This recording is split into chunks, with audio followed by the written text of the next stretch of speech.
Agradezco a todas las personas que se han conectado, que están por Zoom, por Instagram, a vosotros obviamente por el esfuerzo de haber venido, a los alumnos del DBR Institute de España y de Italia, que alguno hay también en Zoom, y a mis alumnos de Interline Universidad, Nuevo León, México, que además acaban de terminar la materia correspondiente precisamente a la memoria emocional de la vida uterina.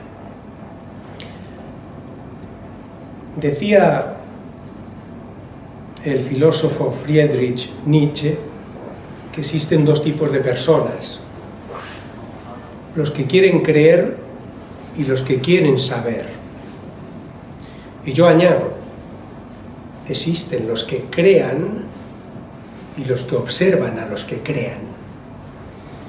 Bien, quiero hacer una mención hoy muy cariñosa aquí a una persona que crea que es un auténtico creador y que hoy en Buenos Aires está cumpliendo 80 años, el doctor Sharovsky, maestro, amigo, referente que tuve en su momento y que siempre, como digo, ha sido para mí un auténtico referente.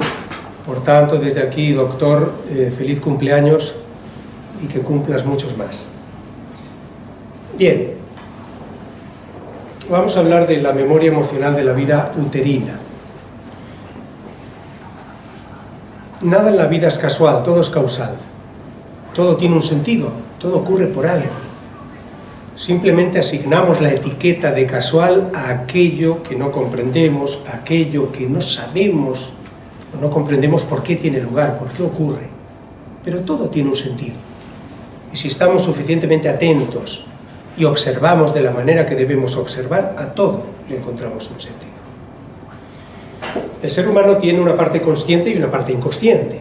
Tiene una parte de su vida que controla y conoce, la parte consciente, que controlo y conozco de lo que hago, digo y siento cada día, cada instante de mi vida. Pero hay una parte que no controlo ni conozco de lo que hago, digo, siento cada día, mi parte inconsciente. Y muchas veces, cuando esa parte inconsciente de mí mismo, que no controlo ni conozco, se manifiesta en mi vida, de la forma que sea, me lleva a la frustración de no comprender lo que me ocurre, de no comprender por qué algo que fluía hasta ayer de una manera hoy ya no fluye, por qué la salud no es la que era un día. Bien, esa parte inconsciente es absolutamente crucial que sepamos muy bien cómo funciona, cómo reacciona, para que después veamos cómo la memoria emocional de la vida uterina puede estar condicionándonos o limitándonos de la manera que sea en la vida o en la salud.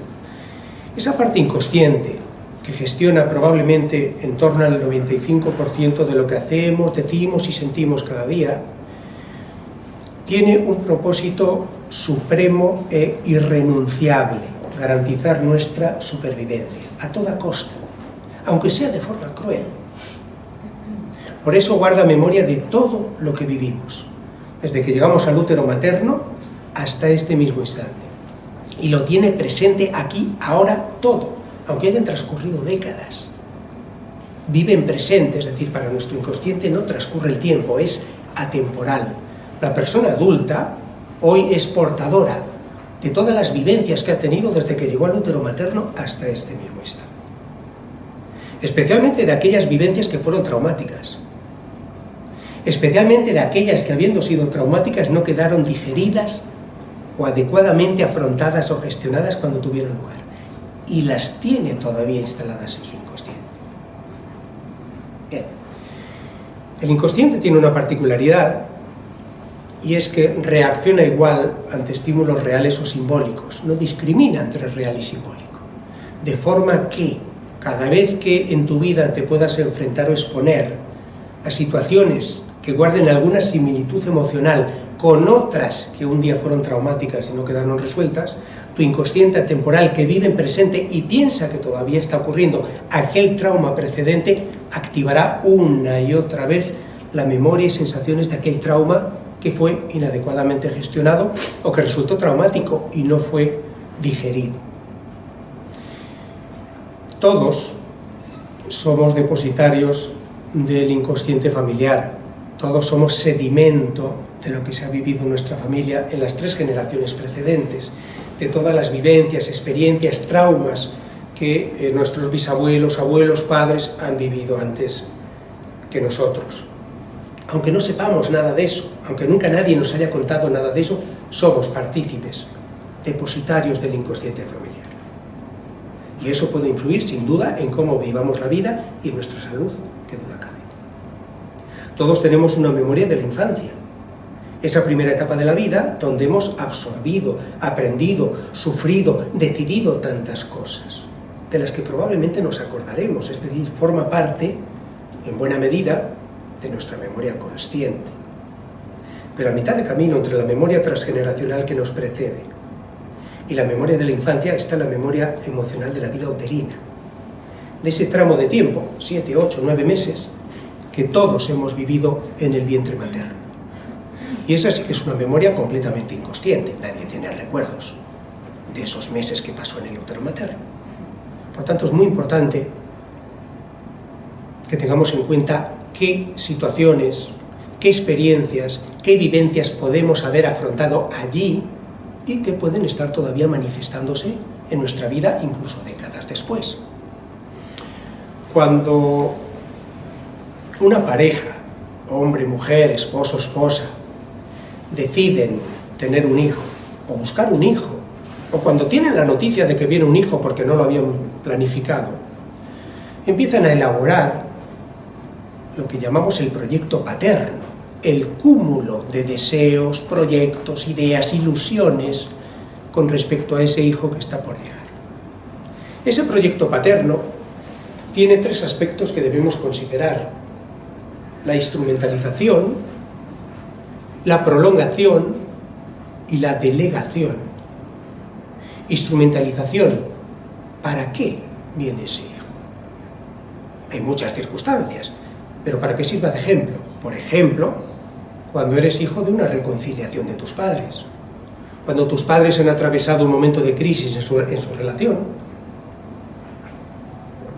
ha habido una reconciliación para sellar esa nueva oportunidad que se están dando, esa nueva historia entre ellos, tienen un hijo. El hijo que llega en esas circunstancias sabe que su misión de vida, sabe inconscientemente que su misión de vida no es otra, es esa: que sus padres estén juntos, felices, en armonía. Y si luego esto no ocurre así, el hijo sufrirá, porque siente que no está cumpliendo la misión por la que le han convocado en esta vida. Tendrá el anhelo de siempre ver a sus padres bien, amándose, con gestos de afecto, en armonía. Y como digo, carga el pesado lastre, si eso luego no ocurre así, si hay disputas, si hay desavenencias, si hay distancia y mucho más, si hay separación, la sensación de haber fallado, de no haber cumplido la misión de vida que tenía. Otras veces, por ejemplo, también es instrumentalización, sobre todo en las gestaciones o embarazos tardíos, cuando consciente o inconscientemente se trae un hijo al mundo para que sea el cuidador de los padres en la vejez. Y llegas con esa misión. Has asumido ya en el útero que esa es tu misión, para eso te han convocado en esta vida. De manera que luego tendrás dificultades para emanciparte, para independizarte, para consolidar relaciones afectivas propias. Porque cada movimiento, cada iniciativa que hagas para liberarte, para vivir tu propia vida libre, sentirás que estás traicionando, que estás defraudando esas expectativas que se han depositado sobre ti. Todo esto de forma inconsciente, pero te condiciona.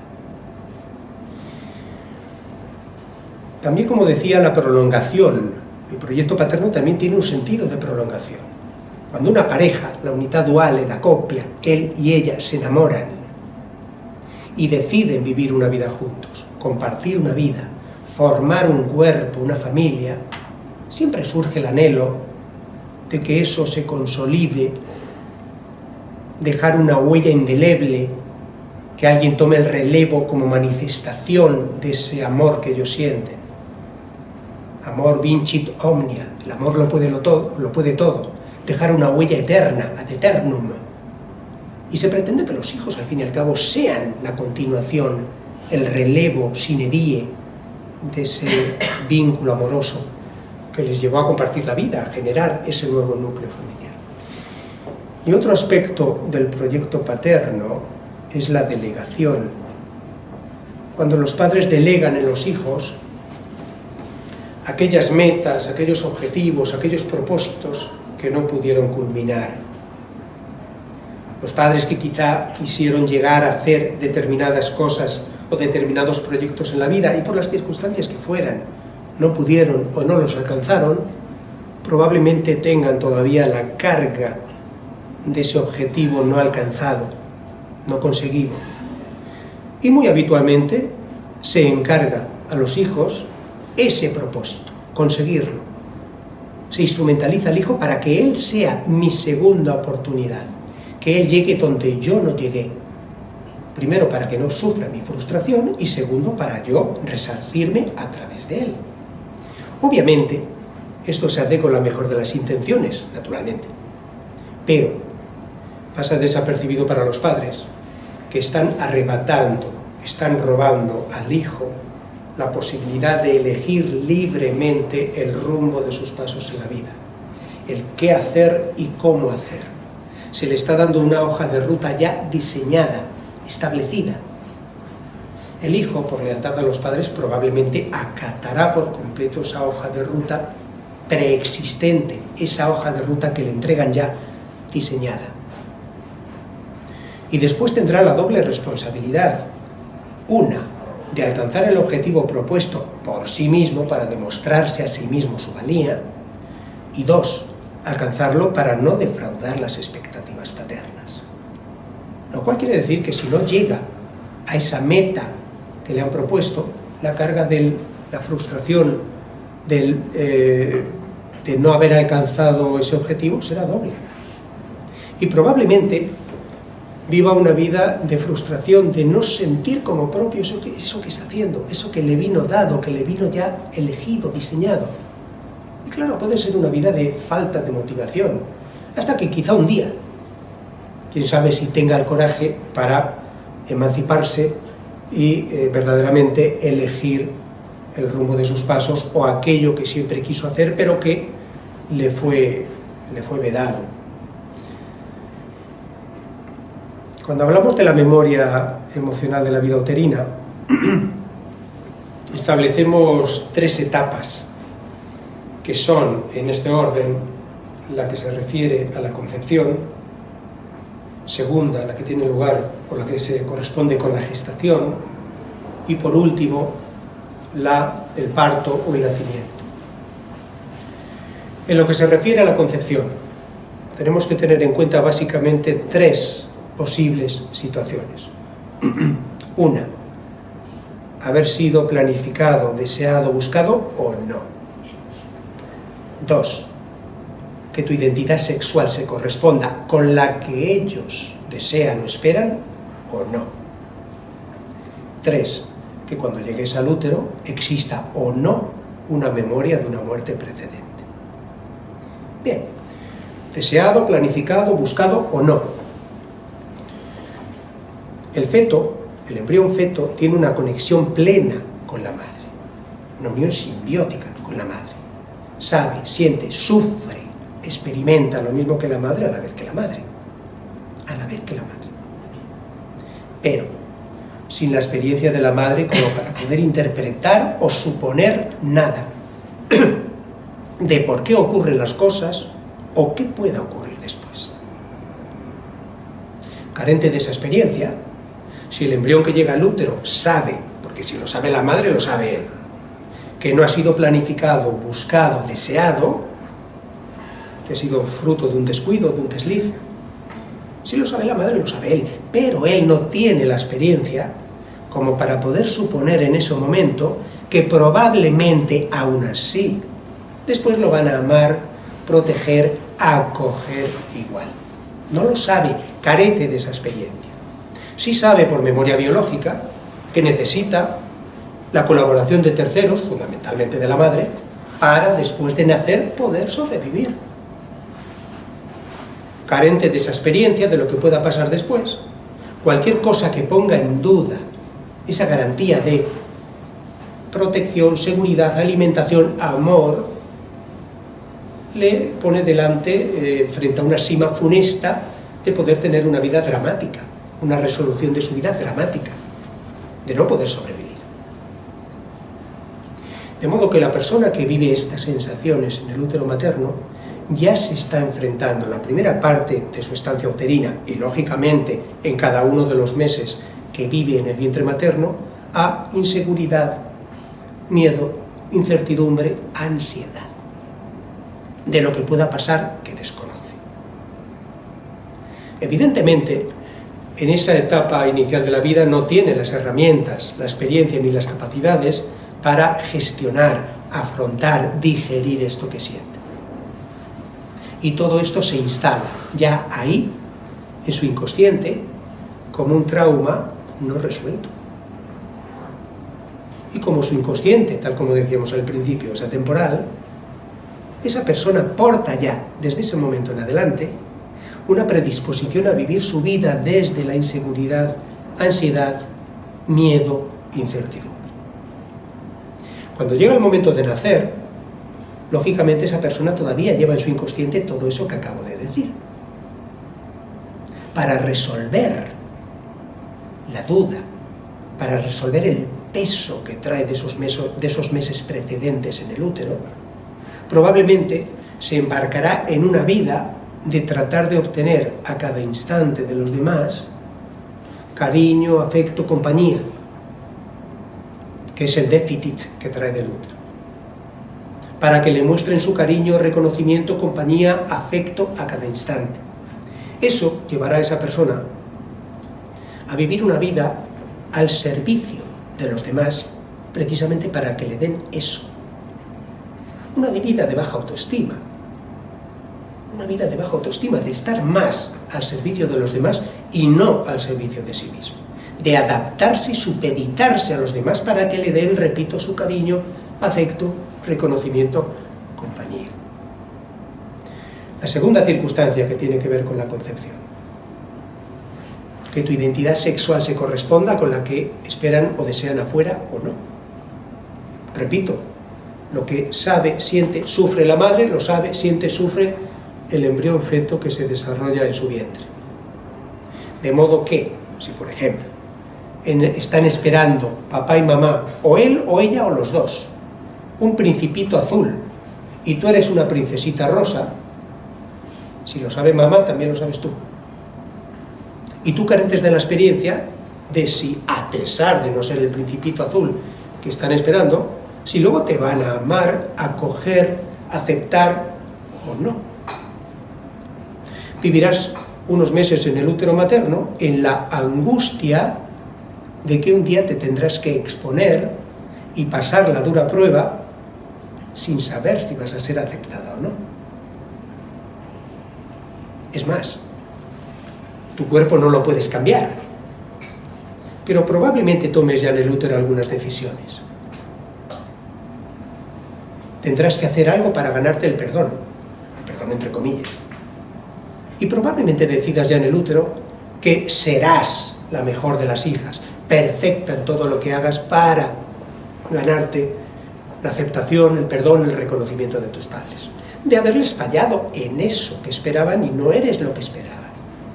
Lo cual te puede llevar a una vida de perfeccionismo, de estar siempre activa, de estar siempre en competición contigo misma, con el mundo, porque detrás, el trasfondo es demostrar al mundo, demostrarles a ellos, a papá y mamá, que eres digna de su aceptación, de su amor, de su afecto, a pesar de no ser, como decía al principio, el principito azul que quisieron tener un día.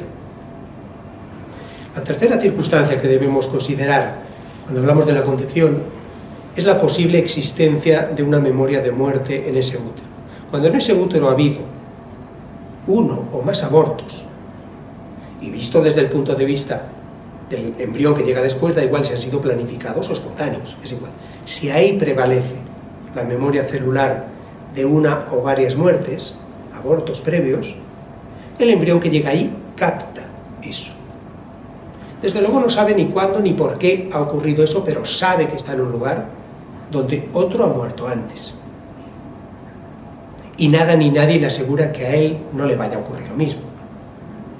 Con lo cual serán meses de angustia constante de que a cada instante te pueda ocurrir lo mismo que ocurrió a otro.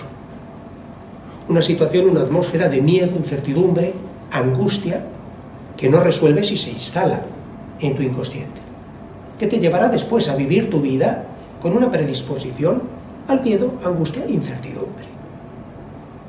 Por eso que viviste instante tras instante durante meses en ese útero, en la inminencia de que a cada instante pudieras sufrir la misma suerte que quien estuvo antes ahí mismo.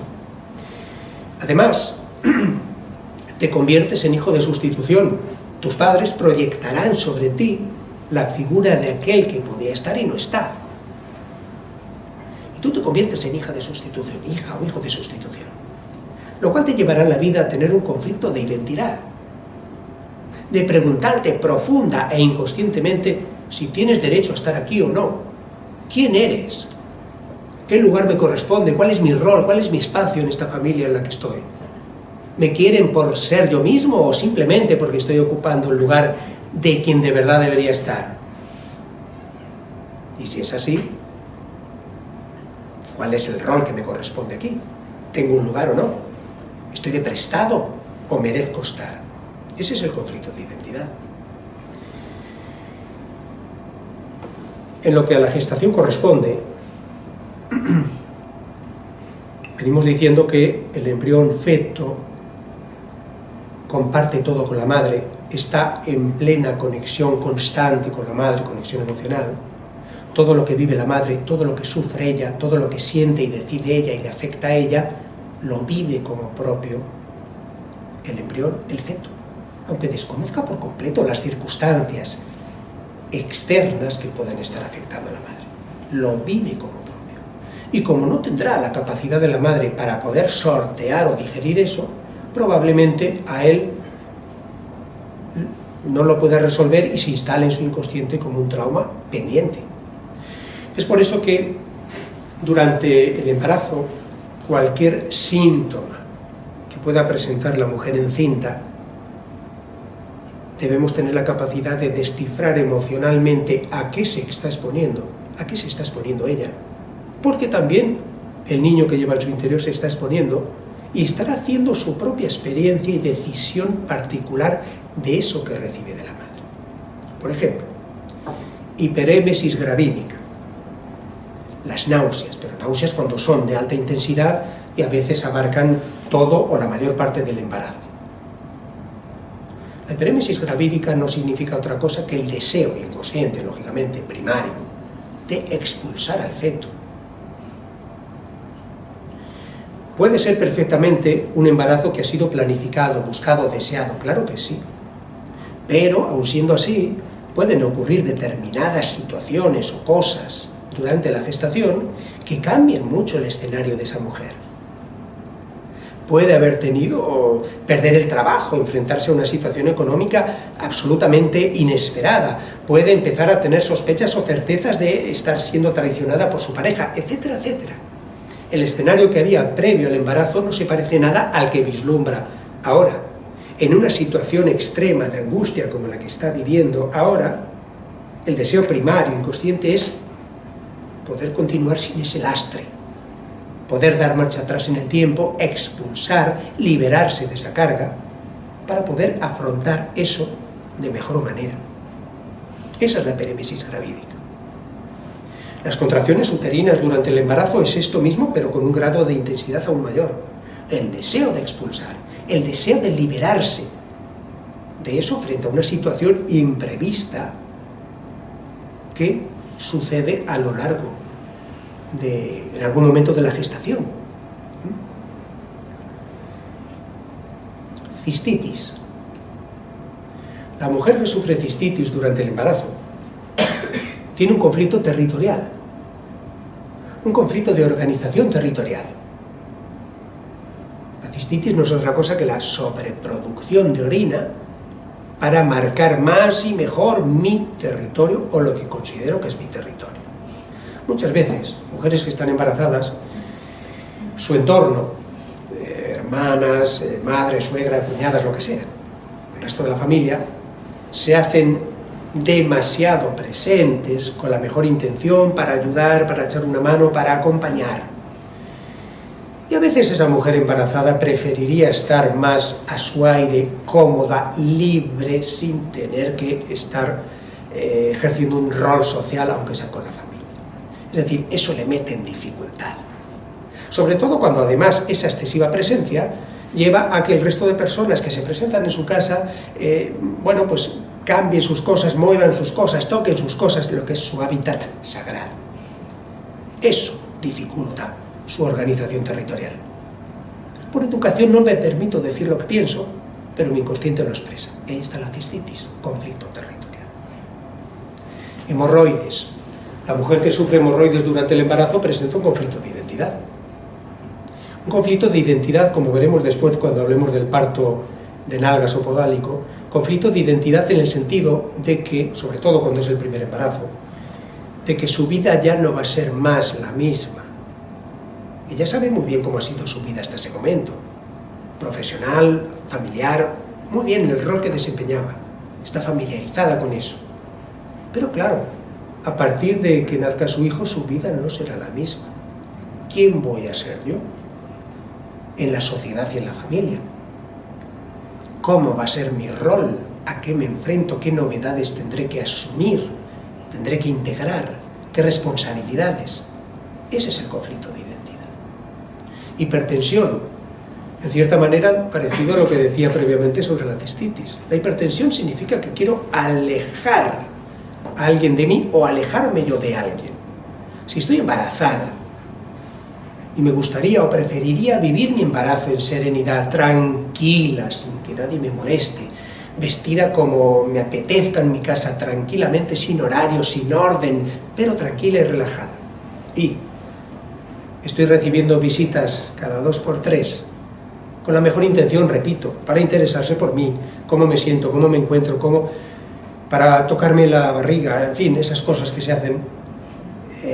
Vuelvo a decir, por educación no me permitiré reaccionar o hacer o decir lo que siento, pero mi inconsciente lo expresa. Esa es la hipertensión.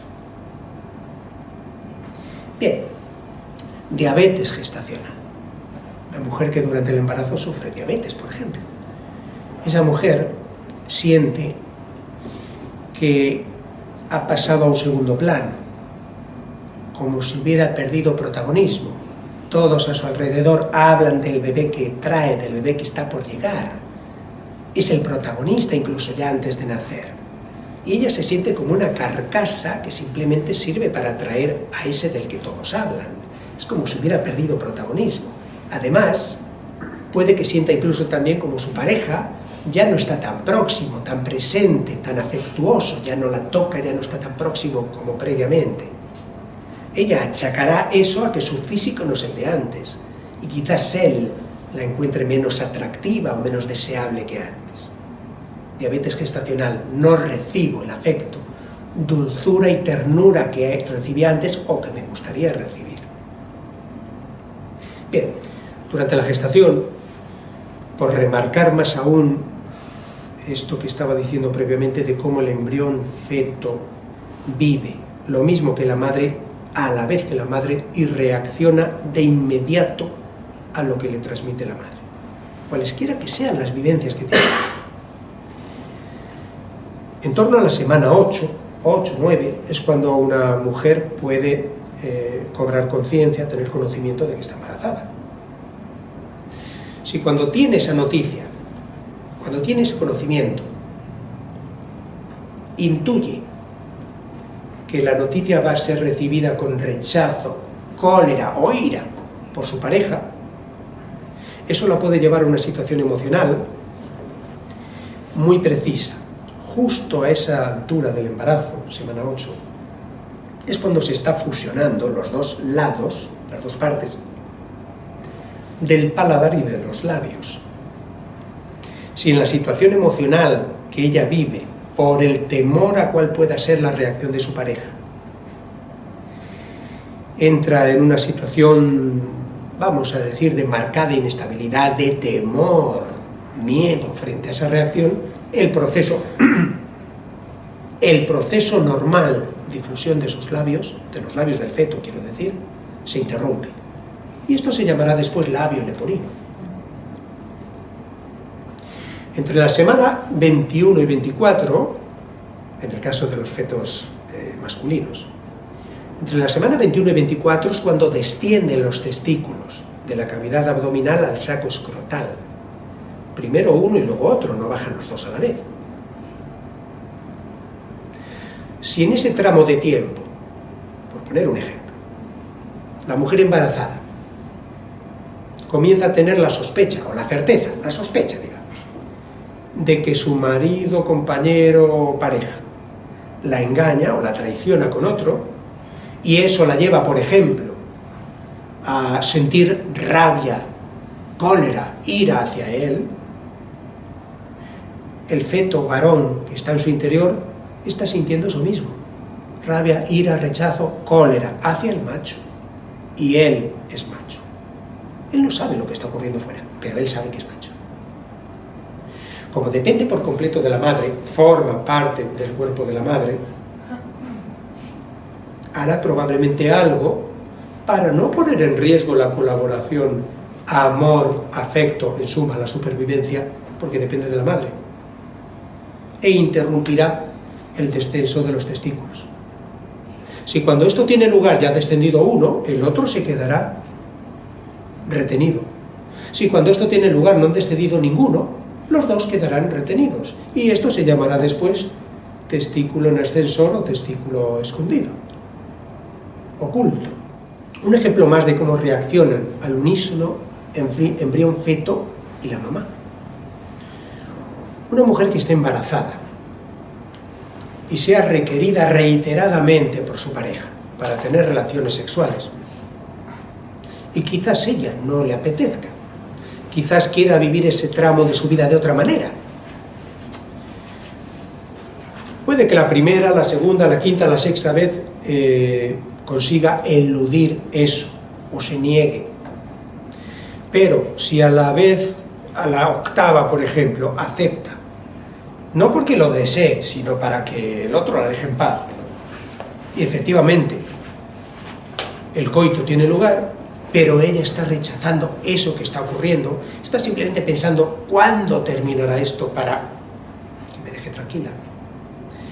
Si dentro hay un feto en varón, el feto varón está sintiendo ese rechazo al macho, y él es macho, y a la vez está sintiendo esa especie de ariete, el falo paterno, que golpea, que ataca, que entra y sale, prácticamente hasta el lugar donde está él. Y lo registra todo junto en un solo pack: rechazo al macho y la violencia, agresividad que capto en ese preciso instante. Y esto puede llevar a que ese varón, ese feto varón, 20, 30 años después, tenga problemas, disfunción eréctil, hipospadia, micropene, etc. Para no hacer sufrir a otra como hicieron sufrir a mi madre, para no hacer sufrir a otro como me hicieron sufrir a mí en aquel momento, porque eso sigue instalado en su inconsciente. En cambio, si frente a ese mismo ejemplo lo que tenemos en el útero es una niña, un feto femenino, frente a ese mismo ejemplo podemos encontrarnos con que 15, 25, 30 años después sea una mujer que busque o espere más de los hombres, cariño, ternura, afecto, compañía, y quizá no tanto el aspecto puramente físico de penetración del acto sexual. Por eso que vivió.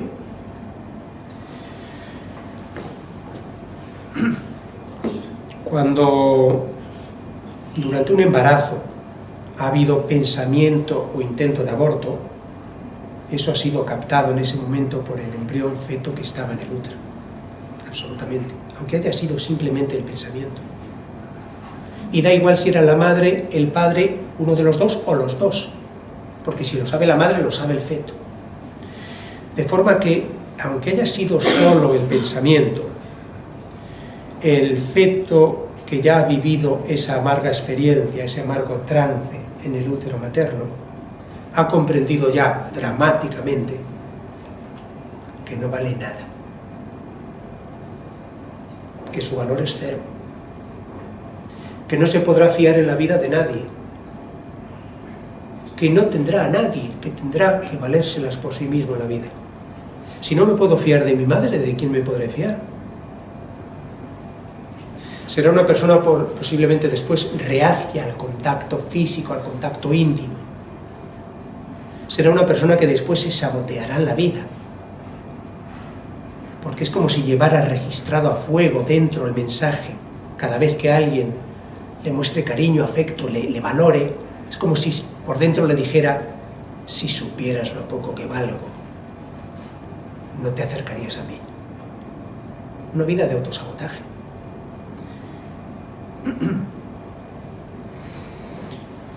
La placenta previa, la placenta a lo largo del embarazo se debe trasladar paulatinamente de la parte baja del útero, del cuello del útero, a la parte superior, para que la parte final del embarazo, de la gestación, esté en la parte superior y deje vía libre para que el feto pueda precisamente nacer, entrar al canal de parto. Sin embargo, hay veces que en el embarazo la placenta permanece obstaculizando total o parcialmente el acceso del bebé al cuello del útero. Placenta previa. La placenta previa tiene dos posibles circunstancias emocionales que debemos considerar.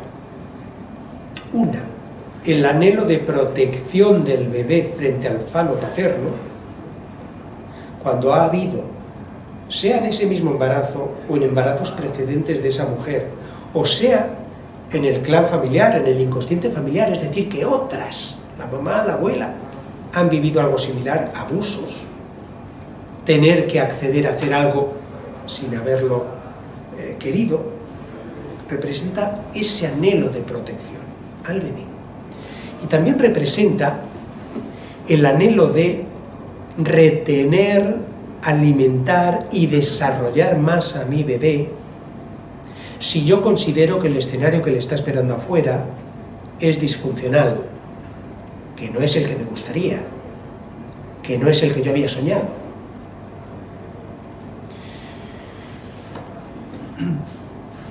Cerca del 20% de los embarazos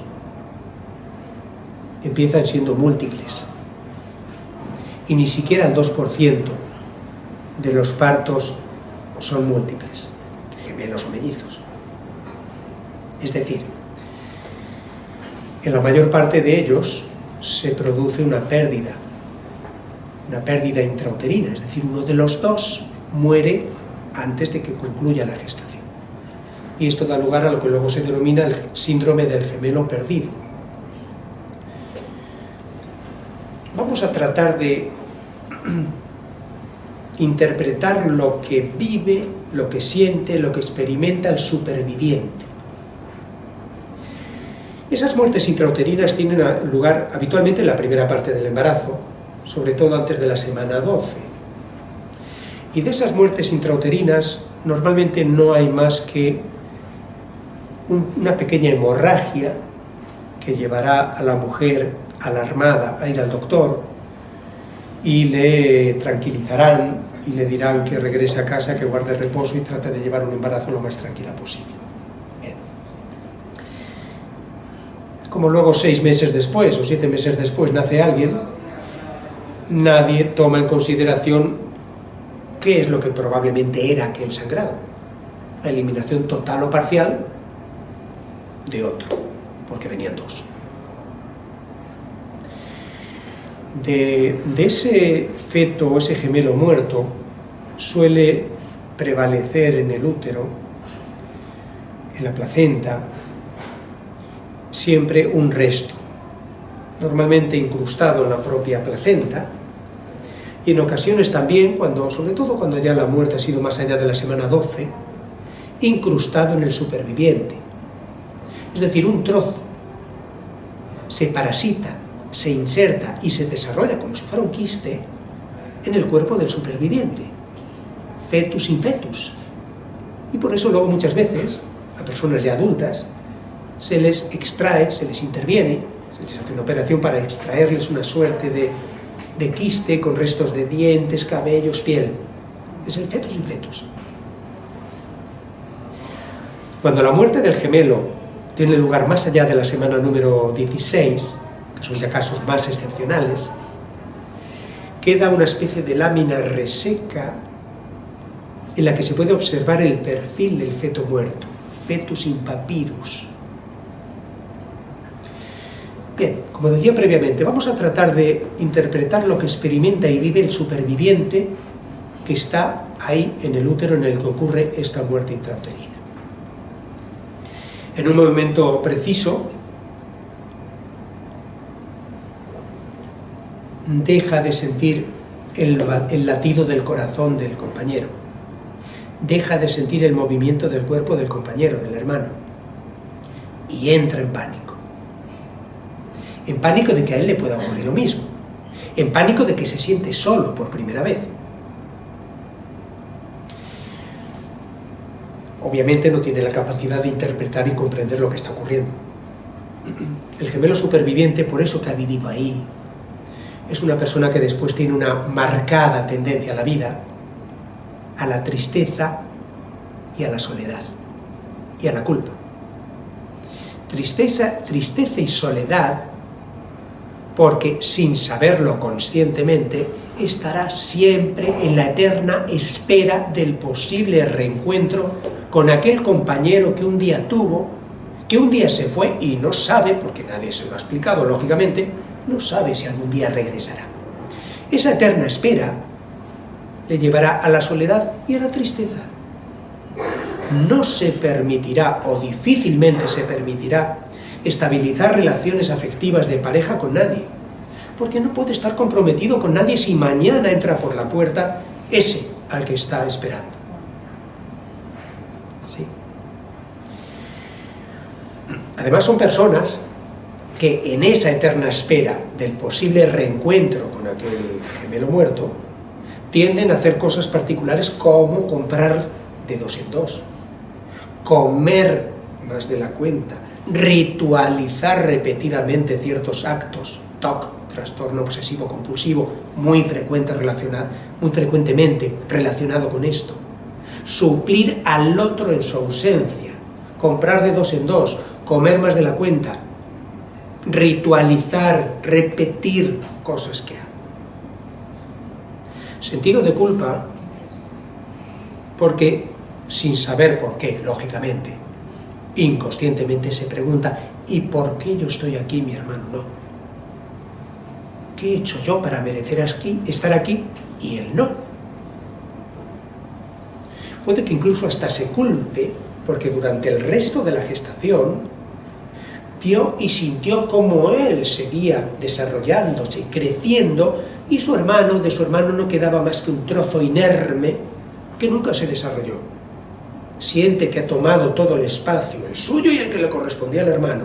Siente que ha tomado todo el alimento de la madre, el suyo y el que le correspondía a su hermano. Y quizá, por tanto, alguna culpa le corresponda. Por esa eterna espera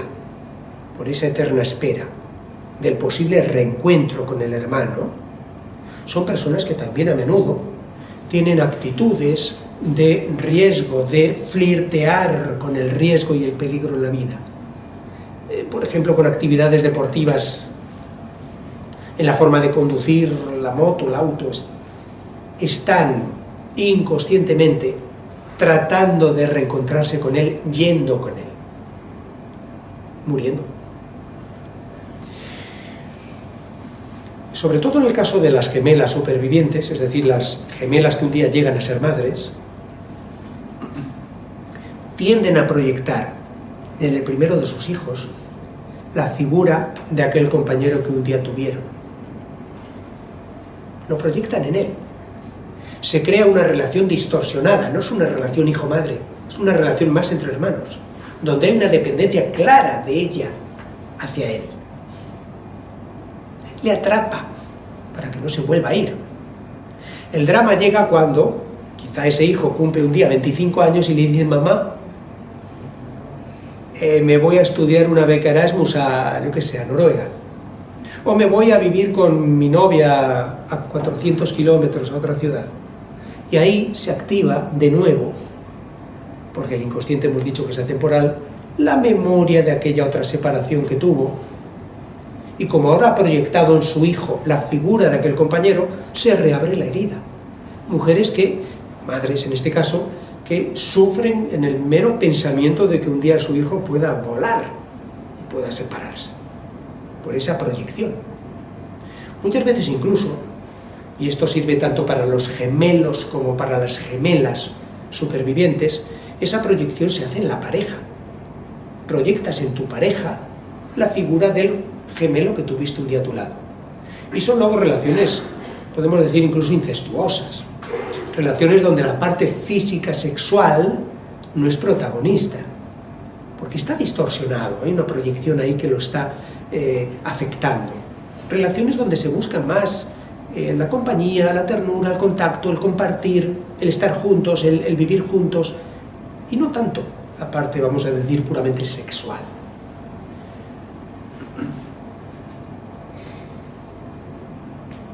El embarazo ectópico, cuando el óvulo fecundado queda retenido en la trompa de Falopio, está poniendo de manifiesto habitualmente que esa mujer le tiene miedo o tiene inseguridad de alcanzar un compromiso de por vida con su hombre, lo cual no quiere decir que no esté enamorada de él. Puedes estar muy segura de la relación que tienes y de amar a ese hombre con el que estás hoy, y quizá no estás tan segura de querer compartir los próximos 50 años de tu vida con él.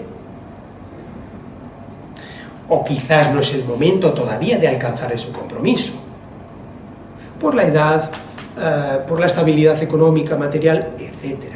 O también por lo que tener un hijo con él conlleva.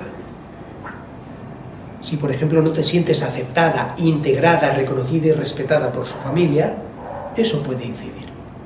Amas a ese hombre, pero claro, tener un hijo con él es un compromiso de por vida y con él viene la familia. Con lo cual eso también crea esa situación que le puede llevar a este embarazo ectópico. El huevo güero, sacovitelino vacío, pone de manifiesto que esa mujer tiene una gran desvalorización, que no se siente capaz, segura, de poder llevar a buen puerto, culminar ese embarazo. Puede ser porque en el clan ha habido otras mujeres que han tenido muchas pérdidas, muchos abortos. Puede ser la propia madre. En fin, muchas circunstancias que pueden llevarle a ella, conscientemente quiere tener un hijo, que duda cabe, o es probable, pero puede más el inconsciente. Ese pasado, esa inseguridad, esa desvalorización, de poder o no. Y llegamos a la tercera parte de la memoria emocional de la vida uterina, como decía al principio, la culminación, que es el nacimiento, el parto. Cuando tenemos que exponernos, cuando tenemos que enfrentar el primer momento de dificultad o el primer esfuerzo de la vida, que no es otro que nacer. Y eso siempre deja una impronta muy particular y a veces indeleble. El cómo se presente el parto, en las circunstancias que tengan lugar durante el parto, durante el nacimiento. Vamos a analizar primero la postura o posición que adopta el niño, el bebé. Parto podálico, pélvico o de nalgas. La única parte del bebé que está naciendo, que describe perfectamente su identidad, es la parte pélvica. En un feto recién nacido sería imposible distinguir por la cabeza, por los codos, por los pies, por la espalda, si es niño o niña. La única parte que describe tu identidad es la parte pélvica.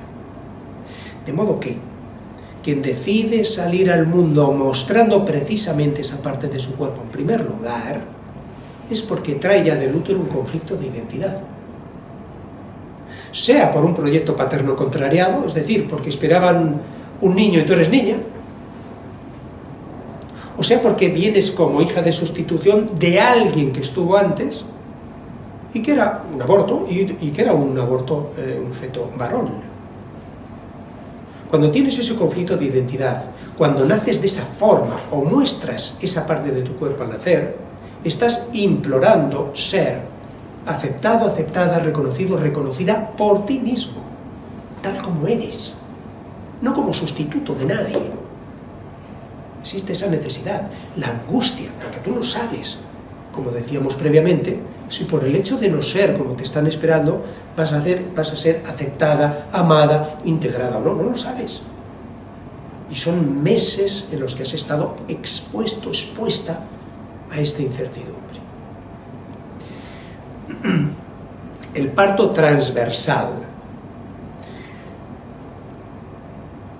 El parto transversal manifiesta que el bebé no quiere salir.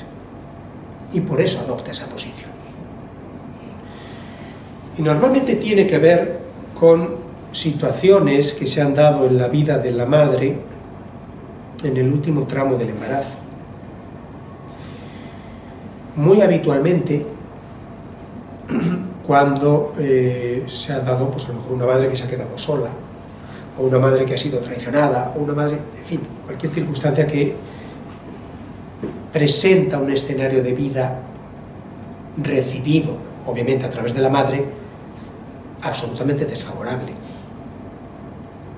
Otras veces también, cuando la madre tiene la certeza o la duda de que ese hijo que llega no es hijo del que luego se va a llamar padre, del marido. Certeza o duda. Si ella tiene la certeza o ella tiene la duda, el niño que llega tiene la certeza o tiene la duda, y desde luego el hijo no sabe. En ese momento, si la madre se llevará el secreto a la tumba o le delatará. Y si le delata, desde luego, puede enfrentarse al rechazo, a la hostilidad. Frente a eso reacciona y prefiere seguir en ese hábitat donde ha estado esos primeros meses de su vida, donde al fin y al cabo se siente alimentado, protegido, seguro. Bien. La vuelta del cordón umbilical al cuello también tiene mucho que ver con circunstancias sobrevenidas, sobre todo en la última parte del embarazo. ¿Cómo podría ser esta misma que estoy diciendo? Una situación donde la madre siente o sospecha que ese hijo que llega no es del padre. Y sería la intención clara de eliminarlo. O también del bebé eliminarse para no tener que enfrentar eso. Muchas veces es también por algo como que puede ser más trivial, digamos, porque tu situación laboral, profesional o económica ha cambiado drásticamente en la última fase del embarazo, no antes de la concepción, en la última fase del embarazo. Por tanto, puede ser perfectamente un embarazo planificado, deseado, buscado, pero si después han llegado a tu vida cambios imprevistos que presentan ante ti un horizonte para nada halagüeño y desde luego inesperado para ti, tu reacción instintiva puede ser eliminar, liberarte de ese compromiso, de ese, entre comillas, lastre, para poder afrontar eso de mejor manera. Decía previamente que nacer, que duda cabe, es el primer esfuerzo que todos enfrentamos, que todos realizamos en la vida, o por lo menos los que no nacemos por cesárea. Cuando el parto es demasiado largo, cuando transcurre más tiempo del previsto en el canal de parto, ya sea porque somos muy grandes, porque nos han retenido más tiempo del previsto y mamá quizá dilata menos o el canal es estrecho, etc. Cuando pasamos demasiado tiempo ahí y hay dificultad respiratoria, el bebé lo que interpreta es que la madre le ha dejado, no le está ayudando, no le está colaborando. Precisamente ahora que tengo que afrontar este trance, no la siento. No siento su protección, su colaboración, como he sentido durante los meses previos en la cavidad uterina. De esta circunstancia vivida y más aún si se traga líquido amniótico. En esta circunstancia vivida en el canal de parto, de aquí suele prevalecer a veces de por vida una rabia hacia la madre. Rabia que luego el hijo o hija adulta no será capaz de expresar con palabras, pero procede de ahí, de esa especie de traición que sintió de no recibir la ayuda o colaboración precisamente en ese momento tan agónico que vivió para nacer. Cuando hay problemas durante el parto que requieren luego la hospitalización del bebé, la incubadora, o cuando nacemos también con una madre inconsciente, quizá porque el parto ha sido excesivamente traumático o la madre ha perdido el conocimiento, etcétera, etcétera, y nos confinan, nunca mejor dicho, en esa caja de luces llamada incubadora, el bebé recién nacido no sabe ni cómo ni por qué está ahí. Lo único que sabe, porque como es mamífero, sabe que tenía que estar pegada a la teta, al pezón materno, lo único que sabe es que no está en contacto con la madre. Y no sabe por qué. Y lógicamente lo que interpreta es que le han rechazado. En cuanto me han visto, no soy como esperaban, no estoy a la altura de sus expectativas y me han rechazado. Y vivirá esos momentos, horas o días, como si fuera una eternidad, porque el bebé no sabe si eso es transitorio. Si vas a estar 2 días o vas a estar 7, no lo sabe. Piensa que toda la eternidad va a ser así. Y lógicamente se enfrenta a un futuro funesto. Alejado de la madre, su vida va a ser corta y dramática. Eso es lo que vive. La herida del rechazo.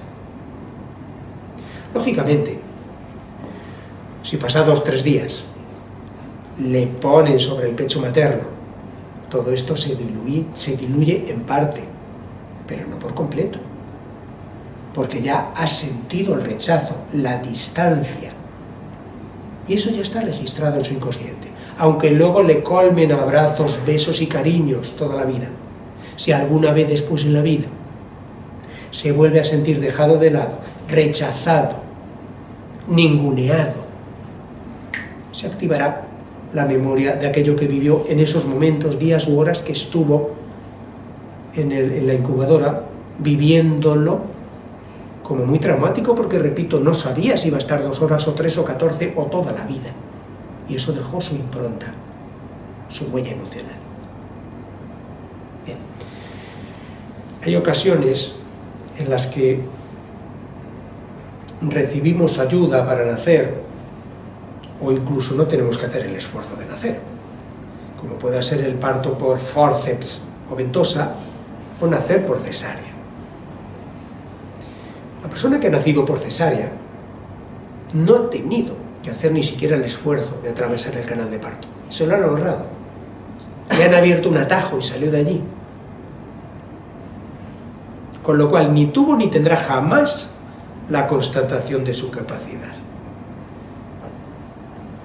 Si el primer esfuerzo de mi vida me lo ahorraron, es decir, recibí una colaboración externa, yo interpreto en ese momento que probablemente siempre ocurrirá lo mismo. Si esto ha ocurrido la primera vez, siempre ocurrirá igual, probablemente. De forma que después estaré en la vida, sin saber conscientemente por qué, esperando ayuda, colaboración, palmadita en la espalda de alguien para empezar a hacer las cosas. Y permaneceré cruzado de brazos hasta que alguien crea en mí, hasta que alguien me dé esa palmadita simbólica en la espalda. Luego ya sí, las haré, pero mientras tanto no, porque necesito esa colaboración, porque estoy en lealtad a cómo tuvo lugar ese primer esfuerzo de mi vida. Personas que por esa circunstancia, sobre todo en la infancia y en la adolescencia, tienen una gran inseguridad en sí mismos, porque nunca la han podido constatar. No es un problema de no tener capacidad, es un problema de que están en lealtad a cómo se produjo, cómo se llevó a cabo aquel trance, aquel primer esfuerzo en la vida. Están en lealtad a aquello que interpretaron y vivieron aquella vez. No es un problema de no tener la capacidad, en absoluto. En cambio, las personas que nacen por fórceps o ventosa sí han comenzado el proceso de nacer, sí han llevado a cabo un tramo de ese túnel, el canal de parto, pero han recibido ayuda para terminar. Personas que después tienen problemas en la vida para culminar las cosas. Probablemente sí las empiecen, pero no será tan fácil que las culminen. O probablemente antes de culminarlas están empezando otra y dejan todas a medio hacer. Personas que además luego expresan, demuestran en la vida una especie de... no conectan con sus emociones. No conectan con sus emociones. Personas que vistas desde afuera es como si fueran distantes, frías. Porque interpretaron una vez que no tiene sentido conectarte y vivir tus emociones. Porque una vez alguien, sin previo aviso, sin pedir permiso, les jaló, les agarró, les arrastró y les sacó de allí de esa cruel manera. Y eso sigue registrado en la memoria emocional de esa persona. No tiene sentido vivir mis emociones. Si en cualquier momento puede venir otro, tomar el control de mí y hacer lo que le plazca sin mi consentimiento.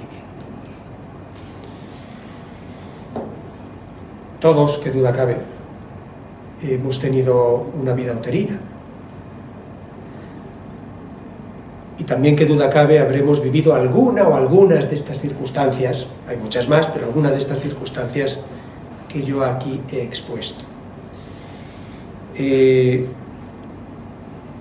Luego en la vida muchas veces nos habituamos a funcionar en automático, con los mismos filtros de siempre, sujetos a las mismas creencias de siempre.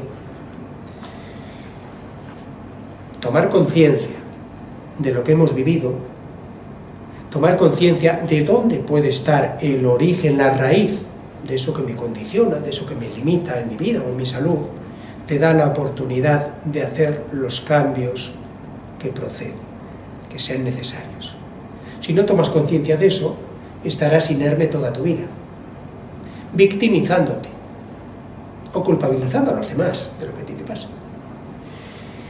Hablaba al principio del inconsciente, de esa parte de mí mismo que no controlo ni conozco, pero que gestiona 97, 96, 95% de lo que hago, digo, siento cada día.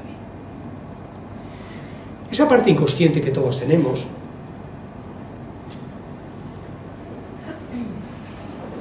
y en ese inconsciente está la memoria uterina, desde luego.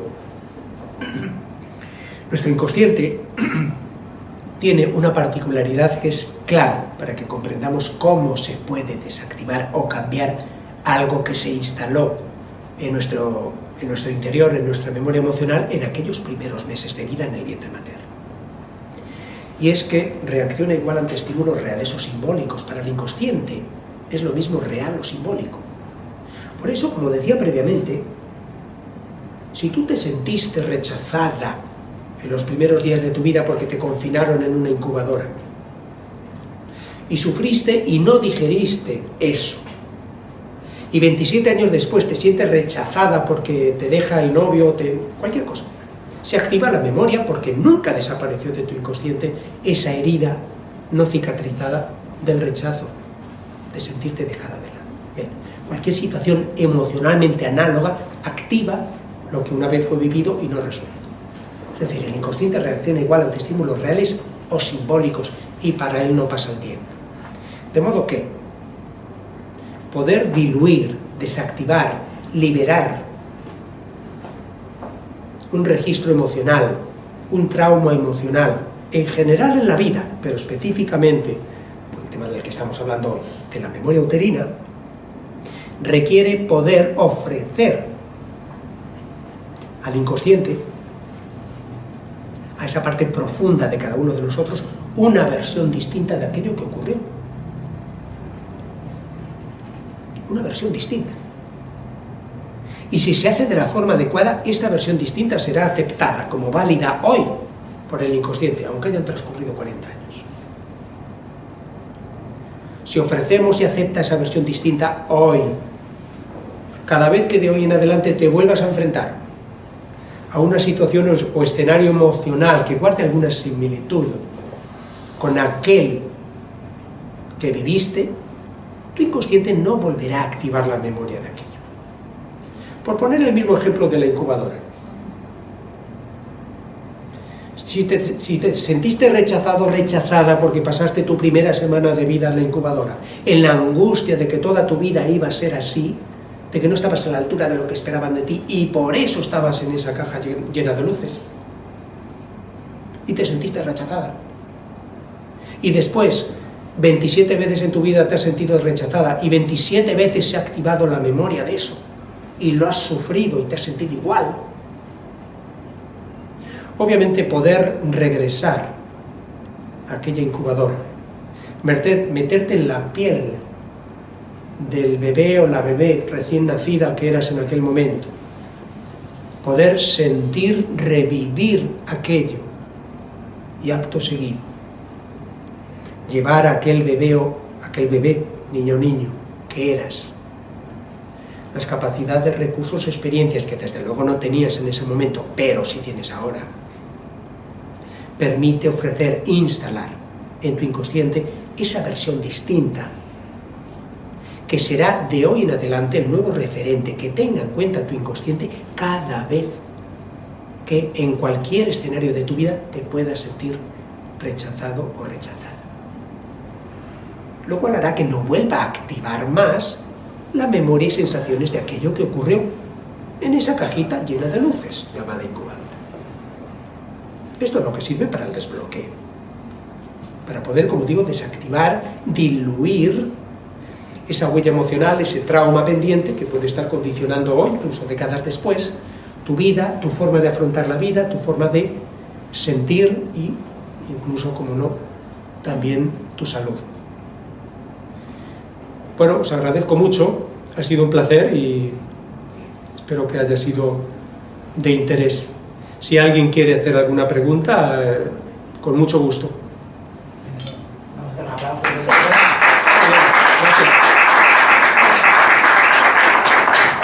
Si alguien de los presentes en la sala, o también de los que estén conectados por Zoom, Óscar, si bueno, si alguien quiere hacer preguntas, ¿cómo hacer? ¿Las transmites tú, me las lees tú o cómo haces? Sí. O que hablen ellos directamente, como tú quieras. Muy bien. Sí. Teníamos una de antes que hablabas y ponía ahí con respecto a las aguas sucias, cuando te adelantan el parto por aguas sucias. Porque en la cavidad uterina... Pero lee la pregunta entera. Esta es, y con respecto a las aguas sucias, cuando te adelantan el parto por aguas sucias. ¿Qué significan las aguas sucias? Es mecomio. Sí, será el mecomio.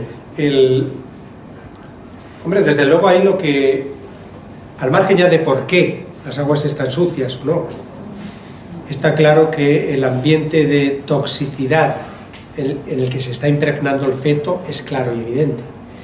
El feto, vuelvo a insistir, ese es su mundo, ese es su pequeño mundo, el nido donde está. Si en lugar de recibir cariño, ternura, afecto, alimento, colaboración, serenidad de la madre, recibe estrés, o como en este caso, toxicidad, suciedad, siente que algo malo ha hecho, algo malo merece, o que ese no es el lugar donde debe estar. Y eso es lo que interpretará. Y eso es lo que prevalecerá. Que desde luego no será muy positivo en cuanto a la madre, porque siente que al fin y al cabo la madre le está repudiando o le está de alguna manera expulsando de ahí. ¿Tienes más preguntas? Muy bien. ¿Alguien más quiere? Sí, dime. Bueno, tú primero, la señora primero. Sí, a ver, ¿qué memoria emocional o puede pasar una memoria emocional al segundo hijo cuando luego han habido abortos, muchos abortos en el vientre de la madre? ¿Ha pasado seguramente al primer hijo que ha nacido? Sí. Pregunto, ¿puede pasar también No, esos traumas a los siguientes. O sí, a los siguientes hijos que pueda tener. No, porque los que lleguen después absorben siempre la atmósfera que ha dejado el previo. Por tanto, si las muertes, si ha habido varios abortos, y luego llega uno que sí culmina la gestación, es ese el que absorbe la memoria de muerte, es ese el que se convierte en hijo de sustitución. Si después de ese llega otro, ese otro ya no encuentra ese ambiente de muerte, ya encuentra el ambiente que haya podido dejar el anterior, que no era de muerte. Y ese otro no será hijo de sustitución. Aunque haya varios abortos, absorbe todo eso el primero que llega después. ¿Sí? Vale. Bien, dime. Preguntan si cuando en el proceso de gestación se identifica el trauma o memoria que se implantó, se puede hacer algo. Durante la gestación, Sí. siempre se puede hacer.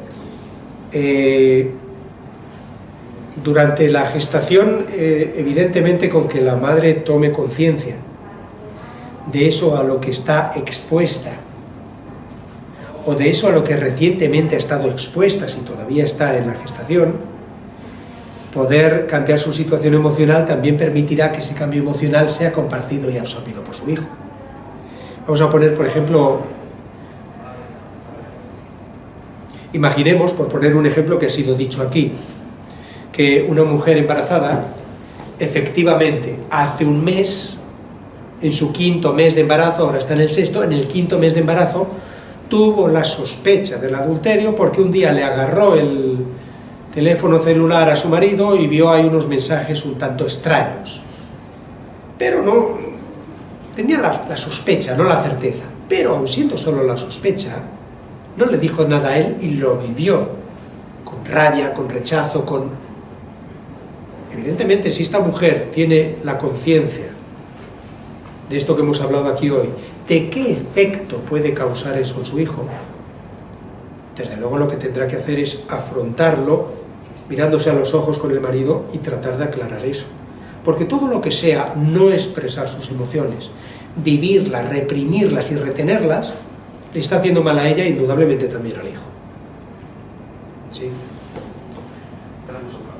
Cuando se trata de un parto por cesárea, has comentado que la capacidad de la persona está ahí, pero que necesitará una palmada en la espalda para arrancar. ¿Hay alguna forma de superar esta forma de actuar? ¿Hipnosis? Bueno, desde luego hay muchas formas de... Yo hablaba previamente de cómo cambiar o desactivar o diluir huellas emocionales que podamos haber tenido en el útero, en la memoria uterina, en la estancia uterina. Hay muchas maneras de hacerlo. Yo lo hago, y aquí hay alumnos míos, lo hacemos con hipnosis regresiva. La persona que, adulta, hoy hace, entre comillas, ese viaje atrás en el tiempo, que vuelve al útero materno, a vivir y sentir todas esas sensaciones. Y tiene hoy, aunque sea 30 años después, la posibilidad de volver a atravesar, bueno, a volver no porque nunca lo atravesó, de atravesar el canal de parto, de enfrentar eso y salir victorioso, victoriosa de eso, lo ha diluido, porque ya ha sí tenido la experiencia, ya sí ha constatado que es capaz, que se puede atravesar eso y salir triunfante y respirar y llenar sus pulmones de aire cuando está saliendo. Por tanto, necesitamos siempre hacer para que esto sea efectivo, tiene que haber una conexión emocional. No solo es suficiente que tomes conciencia de dónde está el origen de tu problema. Tomar conciencia está todavía en el plano racional e intelectual, es decir, conocer o comprender algo que no conocía o no comprendía ayer. ¿Está bien? ¿Está bien? Pero no por eso vas a dejar de tener la limitación que tenías hasta ayer. Una vez que tomas conciencia, tendrás que hacer lo que corresponda, según sea el condicionante, para diluir. Y en este caso, por poner el mismo ejemplo de la pregunta, revivir la gestación y ahora sí, tener la experiencia de atravesar el canal de parto, esa que nunca tuviste. Y sentir que no necesitas colaboración de nadie, para dar pasos adelante en la vida, que lo puedes hacer tú, y de hecho aquí estás. Sí.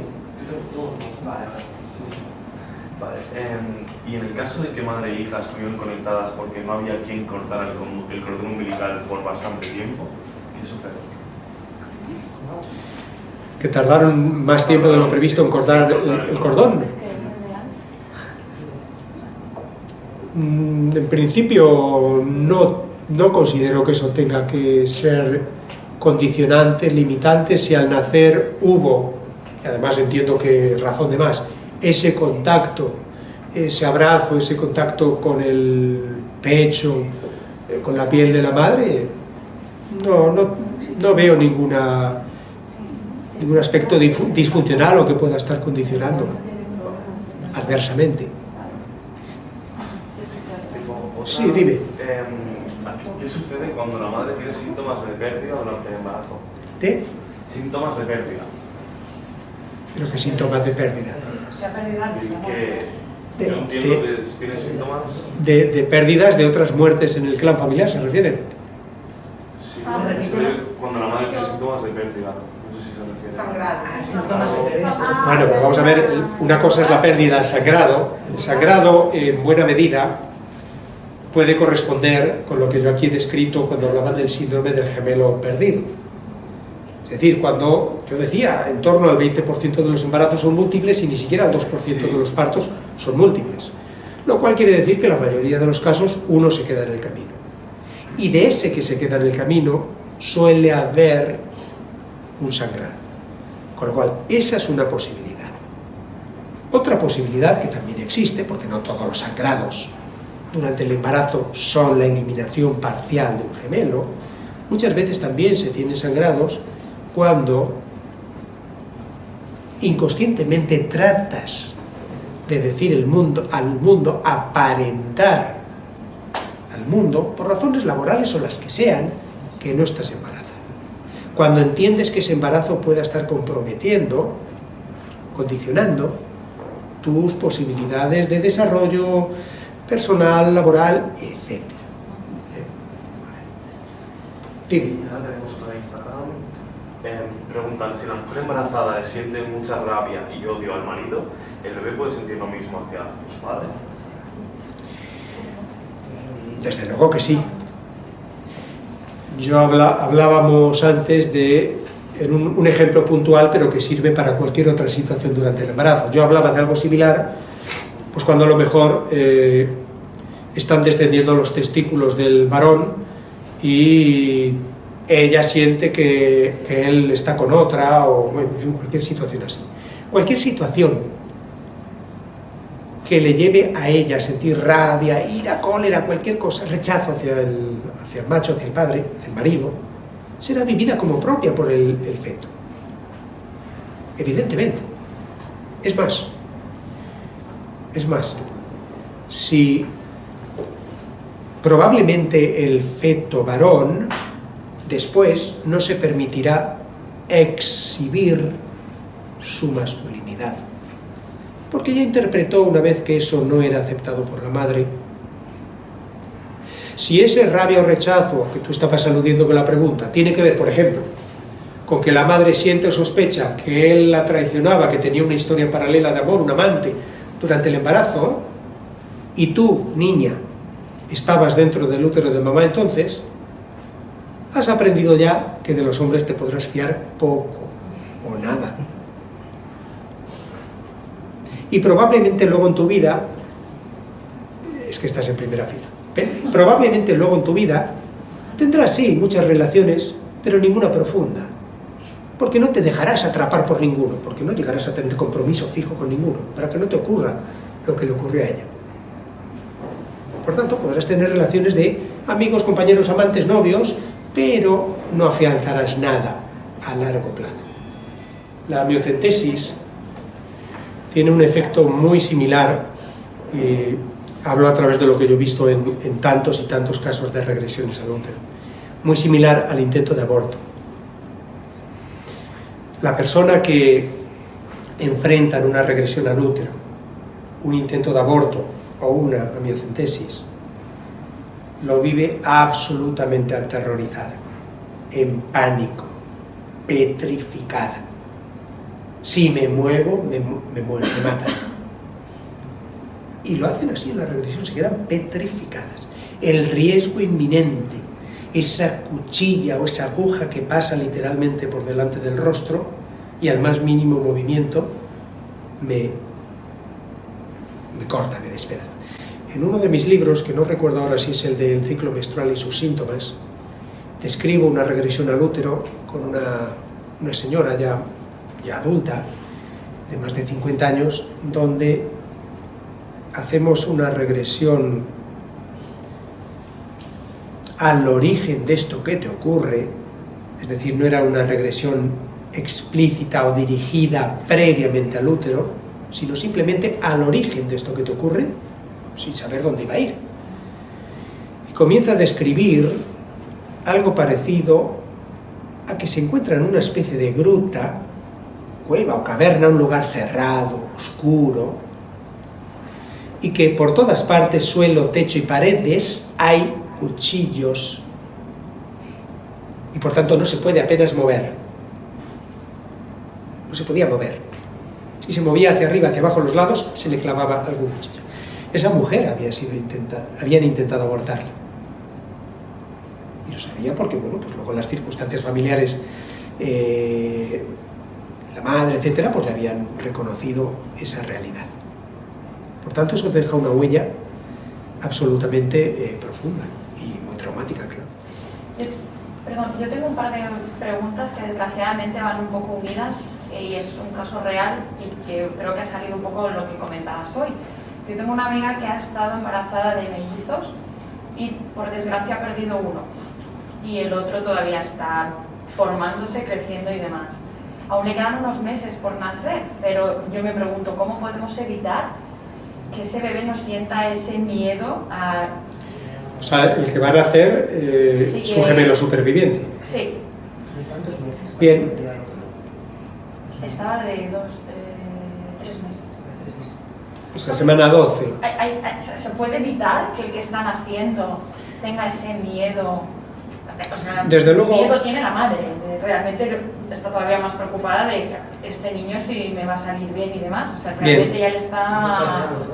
Desde luego, lo peor es no tener conciencia de las cosas o no querer enfrentar las cosas, porque eso hace que las cosas se instalen para siempre. Claro que ese gemelo superviviente, más que probablemente después en la vida, manifestará una o varias de las circunstancias que yo aquí he expuesto sobre el gemelo superviviente, claro que sí. Pero el consejo que yo le doy a esa mujer es que no espere a cuando el hijo sea adulto para que tenga que hacer el trabajo terapéutico que sea. Ella puede ayudar a su hijo en cuanto nazca. A lo largo de la noche, a lo largo del sueño, o a lo largo de la noche, el sueño no es igual de profundo en todos los momentos.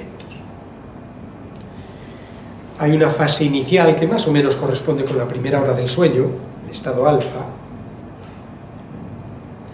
En esa primera hora, el bebé, el niño o niña, aunque esté dormido, su inconsciente capta y absorbe lo que ocurre a su alrededor. De forma que, como en la infancia todavía el bebé tiene una conexión plena emocional con la madre, de forma que, si utilizamos a la madre por ese puente emocional que hay entre ambos, lo que la madre pueda decir a ese niño, a ese hijo, cuando está durmiendo en fase alfa, primera hora del sueño, se instalará directamente en su inconsciente, sin peajes, y desde luego llega al inconsciente. Sirve más, como yo digo, hablar 3 minutos así a un niño mientras duerme que luego echarle una charla de 40 minutos mientras desayuna. Porque mientras desayuna pues estará con sus cosas o estará... Pero cuando está dormido, eso llega directamente a su inconsciente. Evidentemente, Evidentemente, si como hemos dicho, soledad, tristeza, culpa, son los matices básicos, entre otros, pero los principales del gemelo superviviente, en ese sentido tiene que ir lo que la mamá de vez en cuando le diga al niño mientras duerme. Mensaje de amor, amor y amor, te amo, te acepto como eres, amor y amor. No es tu culpa, no ha sido tu culpa. No, la culpa no se debe pronunciar la palabra. Amor, amor, el amor lo disuelve todo. Amor vincit omnia, decía yo al principio, el amor lo puede todo, pues ahí está. Si se siente amado, aceptado, acogido, lo demás pasa a un segundo plano.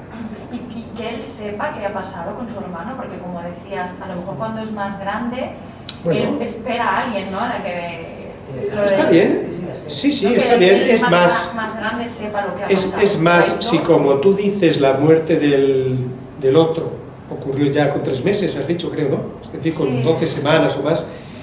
O incluso menos, es que no estoy muy bueno, es decir, por un lado podría haber un fetus in fetus. Es que sí, es que se ha quedado absorbido por el cuerpo. Un trozo del muerto que se haya podido incrustar en el cuerpo del superviviente, lo cual sería la prueba clara de que había otro, eso está claro. Y si no, pues desde luego, yo creo que siempre es mejor saber que no saber.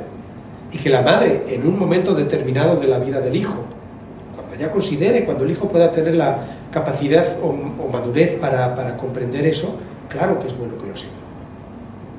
Claro que es bueno, absolutamente. Así quizá evitas que esté esperando, ¿no? Lo que hablábamos, que él esté esperando su inconsciente de aquella reencontrarse con alguien que nunca va a llegar. Tú. Jesús, hablabas que cuando un feto en el vientre ha estado, pues la familia pensando en abortarlo o lo que sea, esta persona vivirá a lo largo de toda su vida pensando que quizás no es digno de la vida y saboteará.